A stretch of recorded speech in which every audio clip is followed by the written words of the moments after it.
Di hari yang cerah, seekor anjing yang bernama Ruby berkeliaran di hutan, lalu sang perawat yang bernama Pat datang mencarinya. Sambil memancingnya menggunakan sosis, anjing itu pun kemudian datang menghampirinya. Setelahnya, Pat membawa Ruby kembali ke penangkaran untuk membersihkannya karena hari itu Ruby akan diadopsi.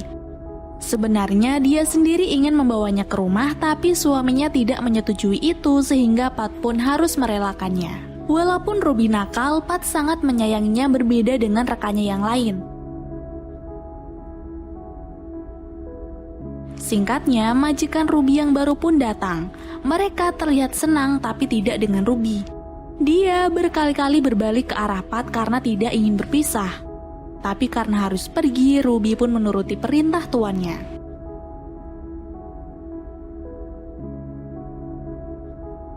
Di tempat lain terlihat seorang pria bernama Daniel yang sudah siap dengan seragam polisinya. Setelah berpamitan dengan istrinya, Daniel pun bergegas berangkat untuk bekerja.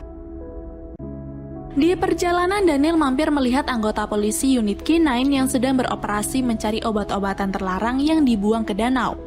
Lalu selesai berbincang dengan warga sekitar, Daniel segera datang ke kantor untuk mendapatkan instruksi kerjanya hari ini. Sesuai apa yang sudah kita lihat tadi, Daniel tampak terobsesi untuk bergabung dengan unit K9.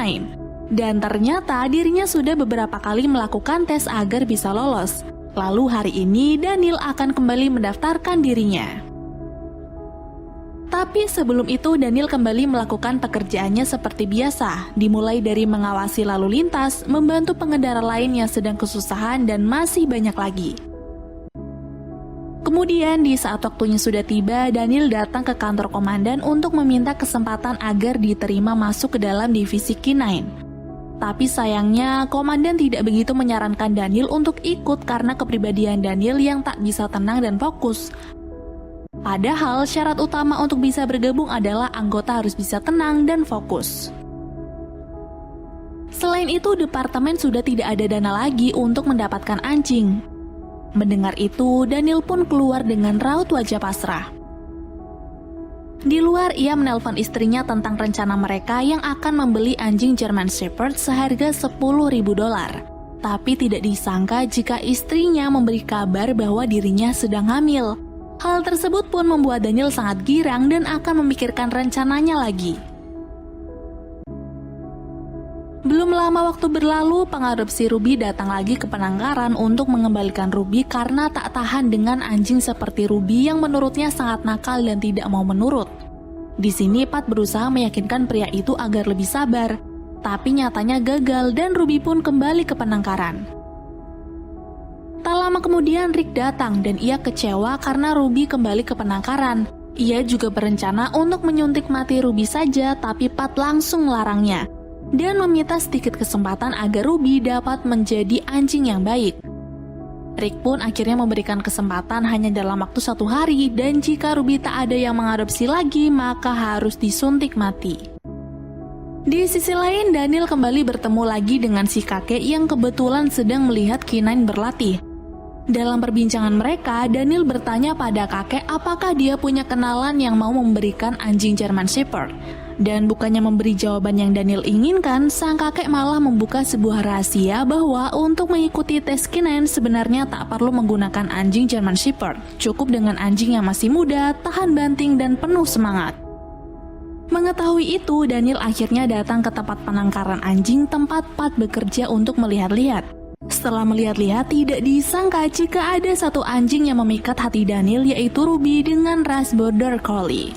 Tahu jika Daniel tertarik kepada Ruby, Pat memberitahu bahwa Ruby tipe anjing yang sulit diatur. Tapi karena dirasa pilihannya itu sudah cocok, akhirnya Daniel sepakat untuk membawanya pulang.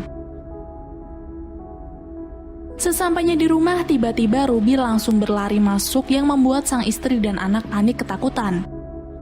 Dan seperti yang sudah disampaikan oleh Pat bahwa Ruby sangat sulit untuk diatur sehingga menyebabkan keonaran di rumah tersebut. Di malam harinya, Ruby juga mengacaukan pekerjaan Melissa sehingga Daniel pun terpaksa tidur di luar bersama Ruby. Kekacauan ternyata masih berlanjut sampai esok harinya, di mana Ruby menghilangkan mainan kesayangan anaknya dan juga merusak tanaman milik Melissa.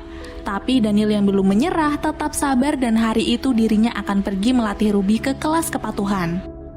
Tapi ketika sampai sana, Ruby malah membuat kerusuhan lagi yang membuat anjing-anjing lain bubar ketakutan. Kini Daniel pun mulai menyerah. Ketika dirinya berniat mengembalikan Ruby ke penangkaran, tiba-tiba kakek datang lagi lalu meyakinkan Daniel untuk percaya pada Ruby dan berjuang lebih keras lagi supaya Ruby dapat diatur dengan baik. Melihat wajah Daniel yang sangat putus asa, seketika itu Ruby seolah memahami perasaan Daniel dan berubah menjadi tenang.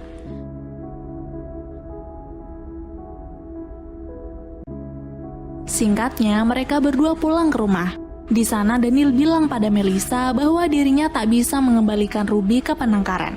Dan beruntungnya Melissa mampu mengerti akan hal tersebut. Dia bahkan memberikan saran pada Daniel agar mencoba mengurung Ruby supaya tak membuat kekacauan lagi. Lambat laun sikap Ruby pun sedikit berubah. Dia mau dikurung dan tidur sendirian di luar walaupun sepanjang malam dia terus merengek. Tapi suatu ketika Ruby kembali melakukan hal sembrono, yaitu kencing di dalam rumah. Daniel pun akhirnya mencoba mengajari Ruby bagaimana caranya kencing di luar. Walaupun sangat lama membuatnya mengerti, tapi anjing itu mampu memahami apa yang diajarkan oleh Daniel.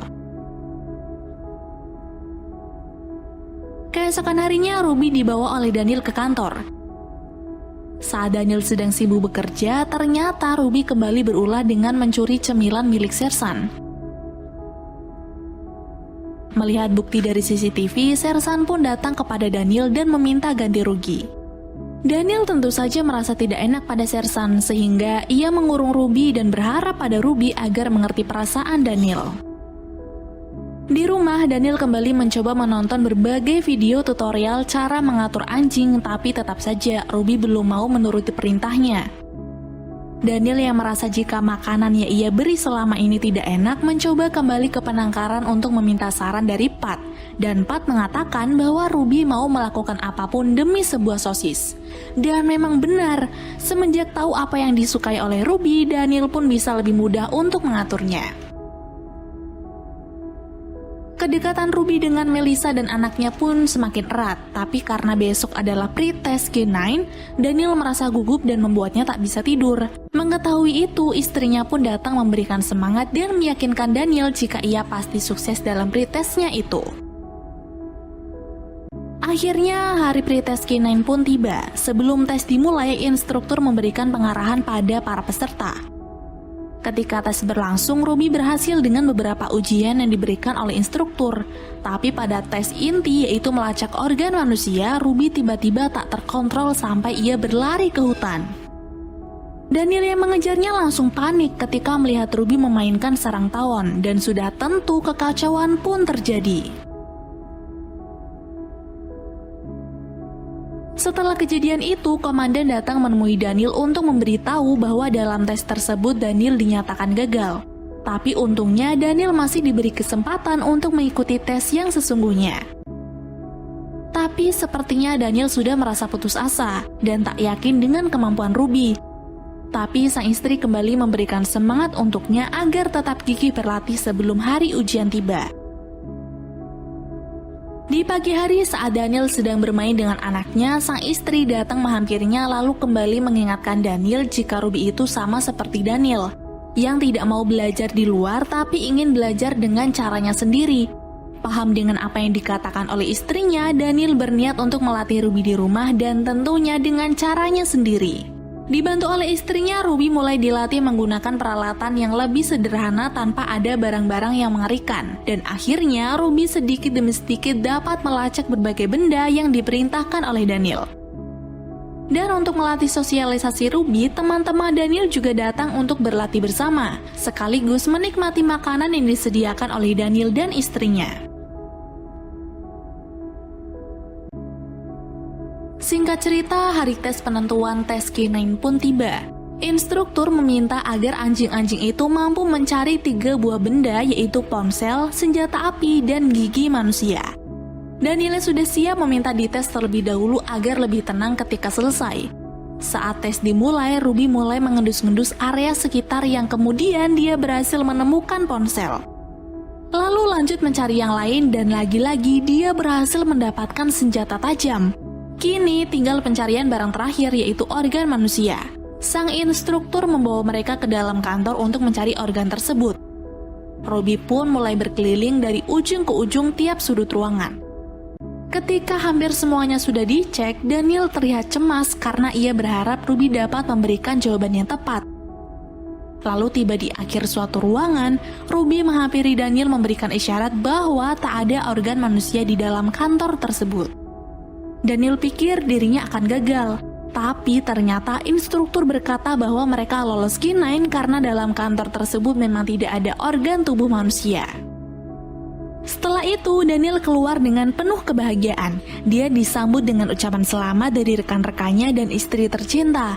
Kebahagiaan Daniel semakin bertambah ketika dia diajak bergabung menjadi anggota K9 untuk sementara waktu sembari melihat kemampuan Ruby. Keberhasilan Daniel pun dirayakan bersama keluarga kecilnya di rumah. Lalu sebelum bekerja menjadi anggota K9, dia melatih diri bersama Ruby. Hingga akhirnya Daniel telah resmi menjadi anggota K9 dan menjalankan tugasnya seperti biasa. Di waktu makan siang, Daniel mengeluh pada rekannya tentang dia yang tak kunjung bertugas seperti anggota K9 lainnya. Tanpa dia sadari jika di belakang sang komandan mendengar semua keluhan Daniel dan dia hanya menyuruh Daniel untuk sabar.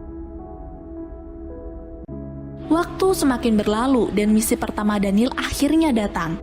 Ia ditugaskan mencari jasad korban pembunuhan di suatu rumah. Sampai di lokasi, Daniel langsung menyuruh Ruby untuk mencari jasad tersebut, akan tetapi setelah cukup lama berkeliling, Ruby malah terdiam dan Daniel memahami isyaratnya jika tak ada jasad di sana.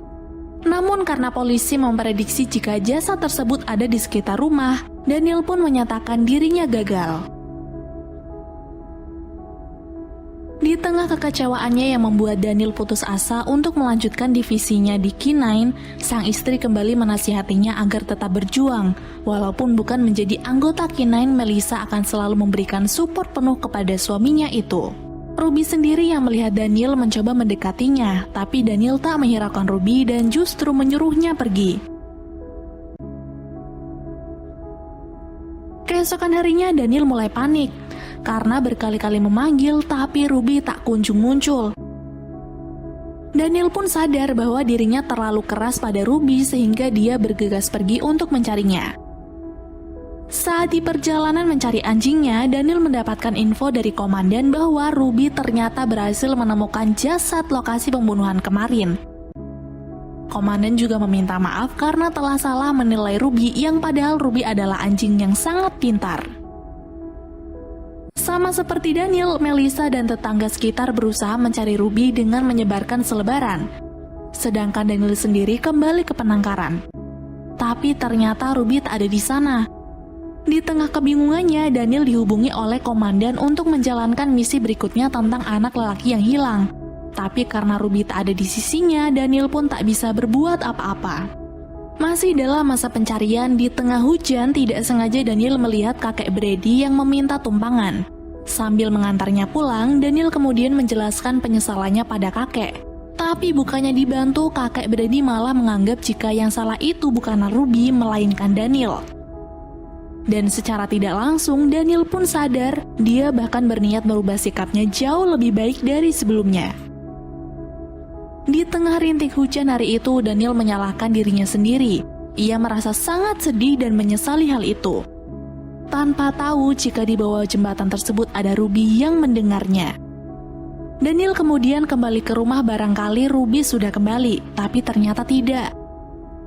Melissa yang ikut khawatir pun hanya bisa menguatkan suaminya itu.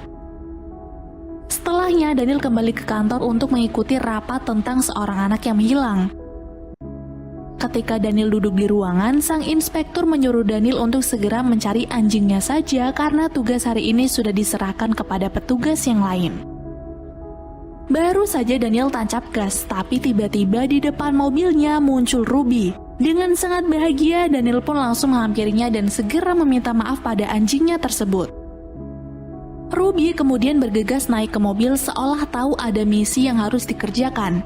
dan mereka pun pergi menuju lokasi pencarian. Singkat cerita, sesampainya di sana, komandan langsung memberikan gambaran daerah tersebut agar Daniel dapat mengira-ngira medan yang perlu dilacak. Lalu selanjutnya, pencarian pun dimulai. Dengan penuh semangat, Ruby berlari sambil mengendus-ngendus. Sampai pada akhirnya, Ruby benar-benar berhasil menemukan anak yang hilang itu. Daniel lalu langsung menghubungi orang-orang di camp. Tapi sial, HT yang digunakan berada di luar jangkauan sehingga terputus koneksinya. Padahal kondisi anak tersebut berada di jurang dan tak berdaya dengan luka di kepalanya. Daniel kemudian memberikan pertolongan pertama sampai kemudian Ruby menggonggong dengan keras sehingga orang-orang di camp dapat mendengar suaranya. Dan tidak lama kemudian, anggota polisi yang lain pun datang ke lokasi dan berhasil menyelamatkan si anak. Setelah kejadian itu, komandan sangat bangga kepada Daniel. Ibu dari korban juga kemudian menghampiri Daniel yang tak disangka ternyata wanita itu adalah Pat, perawat di penampungan anjing. Di sini Pat sangat terharu. Ia lalu berterima kasih kepada Daniel dan Ruby karena telah berhasil menyelamatkan anaknya.